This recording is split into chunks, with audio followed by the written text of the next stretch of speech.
హైదరాబాద్ అంటే ఇప్పటిదాకా మనకు ఓల్డ్ సిటీ, సికింద్రాబాద్, సైబరాబాద్ మాత్రమే. కానీ ఇప్పుడు రాబోతోంది ఫోర్త్ సిటీ. ఇది కేవలం విస్తరణ కాదు, రాబోయే తరాల తలరాతను మార్చే అద్భుతం. ముచ్చర్ల పరిసరాల్లో 30,000 ఎకరాల్లో రేవంత్ రెడ్డి ప్రభుత్వం దీన్ని ప్రతిష్టాత్మకంగా నిర్మిస్తోంది.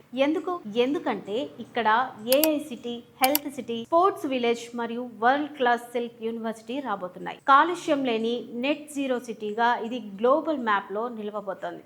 నాడు గచ్చిబౌలిలో ప్లాట్ కొన్నవారు నేడు కోట్లకు పడగలెత్తారు. నేడు ఫోర్త్ సిటీకి ఆనుకొని ఉన్న ఓఆర్ఆర్ ఎగ్జిట్ నెంబర్ 13 ఇబ్రహీంపట్నం ఏరియాలో మీరు పెట్టే పెట్టుబడి రేపు మీ కుటుంబానికి బంగారు గనిలా మారుతుంది. ఎయిర్పోర్ట్ కి దగ్గరగా మెట్రో కనెక్టివిటీతో డెవలప్ అవుతున్న ఈ రీజియన్ ఇప్పుడు ఇన్వెస్ట్మెంట్ కి హాట్ స్పాట్. అవకాశం వచ్చినప్పుడు అందిపుచ్చుకున్నవాడే విజేత కదా. ఫోర్త్ సిటీకి సమీపంలో మా బెస్ట్ వెంచర్ల వివరాల కోసం ఇప్పుడే స్క్రీన్ పై ఉన్న నెంబర్కు కాల్ చేయండి. మా టీం మీకు మరింత సమాచారం ఇస్తుంది. Thanks for watch.